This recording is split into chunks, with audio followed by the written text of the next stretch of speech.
بعض مورخین لکھتے ہیں کہ ایک مرتبہ ایک فوجی شام کے علاقے میں ایک بستی کی طرف جا رہا تھا۔ جب اس نے چند فرسخ کا راستہ طے کر لیا تو وہ تھک گیا۔ اس کے پاس ایک خچر تھا جس کے اوپر سفر کا ضروری سامان لدا ہوا تھا۔ شام کا وقت بھی قریب آ رہا تھا۔ اس نے دیکھا کہ ایک بہت بڑا گرجا گھر ہے اور اس میں ایک راہب ہے۔ راہب نے اسے دیکھ کر اس کا استقبال کیا اور اس نے اپنے پاس رات گزارنے کے متعلق پوچھا تاکہ وہ کسی سے مہمان نوازی کا انتظام کروا سکے۔ چنانچہ اس فوجی نے رات میں قیام کے بارے میں حامی بھر لی۔ فوجی کہتا ہے کہ جس وقت میں گرجا گھر میں داخل ہوا تو مجھے پادری کے سوا کوئی دوسرا نظر نہ آیا۔ اتنے میں پادری نے میرے خچر کو ایک طرف لے جا کر باندھ دیا اور اس کا گھاس چارہ کیا اور میرا اسباب ایک کمرے میں لے جا کر رکھا۔ گرم پانی لایا۔ سردی کڑاکے کی پڑ رہی تھی۔ برف گرنے کا زمانہ تھا۔ آگ جلائی اور بہت عمدہ کھانا میرے لیے لایا۔ چنانچہ میں نے کھانا کھایا۔ جب رات کا ایک حصہ گزر گیا تو سونے کی تیاری کرنے سے پہلے میں نے اس سے یہ معلوم کیا کہ بیت الخلاء کدھر ہے۔ اس نے بتایا کہ بیت الخلاء اوپر ہے اور اس کا راستہ مجھے دکھلایا۔ جب میں رفع حاجت کے لیے اوپر پہنچا اور بیت الخلاء کے دروازے پر قدم رکھا تو ایک بڑی سی چٹان پر نظر پڑی اور میں نے اس پر جیسے ہی قدم رکھا دھم سے میدان میں جا گرا۔ گویا اس بدبخت نے وہ چٹائی چھت سے باہر اس طرح لٹکائی تھی کہ اس پر ذرا سا بوجھ پڑے تو فوراً آدمی گر جائے۔ میں نے گرنے کے ساتھ شور مچانا شروع کیا مگر پادری نے کوئی جواب نہ دیا۔ خیر مجھے چوٹ تو ضرور آئی مگر کوئی ہڈی وغیرہ نہیں ٹوٹی۔ اس برف باری کے عالم میں جاڑے سے تھر تھر کانپ رہا تھا۔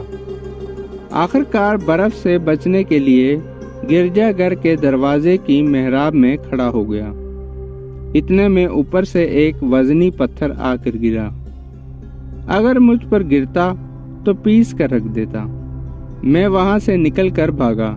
وہ پادری مجھے گالیاں دیتا رہا جس سے میں سمجھ گیا کہ ہو نہ ہو اسی پادری بدبخت کی شرارت ہے جو مجھے لوٹنے اور جان سے مارنے کی کوشش میں لگا ہوا ہے۔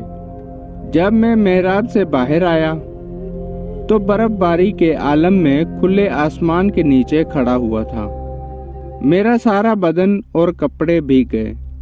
تب میں نے سوچا جان بچانے کی کوئی دوسری صورت اختیار کرنی چاہیے ورنہ میں صبح تک اکڑ کر مر جاؤں گا۔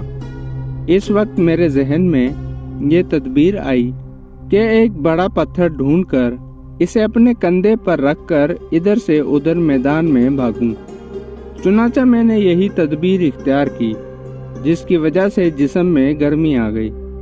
پھر پتھر اتار کر کچھ دیر کے لیے آرام کرنے لگا۔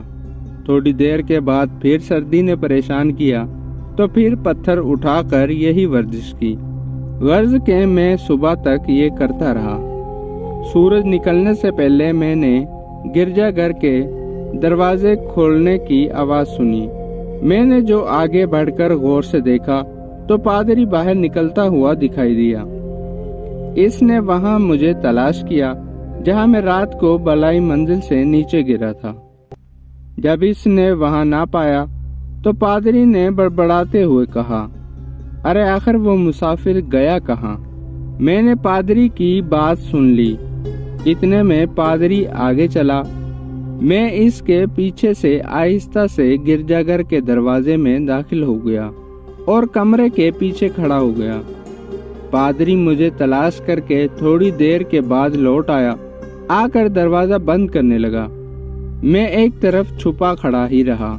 جو ہی وہ پلٹا اور میری طرف اس کی نگاہ اٹھنے ہی والی تھی کہ میں نے خنجر نکال کر اس کو نیچے گرا کر اس کے سینے میں خنجر گھونپ دیا اور اسے ختم کر کے میں نے اطمینان کا سانس لیا۔ پھر گرجا گھر کا دروازہ بند کر کے میں اوپر گیا۔ آگ جو پہلے سے سلگ رہی تھی اسے اور مزید لکڑیاں ڈال کر روشن کیا اور خوب سینک کر اپنے بدن میں گرمی پیدا کی۔ اس کے بعد گیلے کپڑے اتار کر اپنے سامان میں سے دوسرے کپڑے نکال کر پہنے اور پادری کی چادر اوڑھ کر سو گیا۔ رات کا جاگا ہوا تھا، چنانچہ مجھے خوب نیند آئی۔ عصر کے وقت تک سوتا رہا۔ آنکھ کھلی تو بھوک لگ رہی تھی۔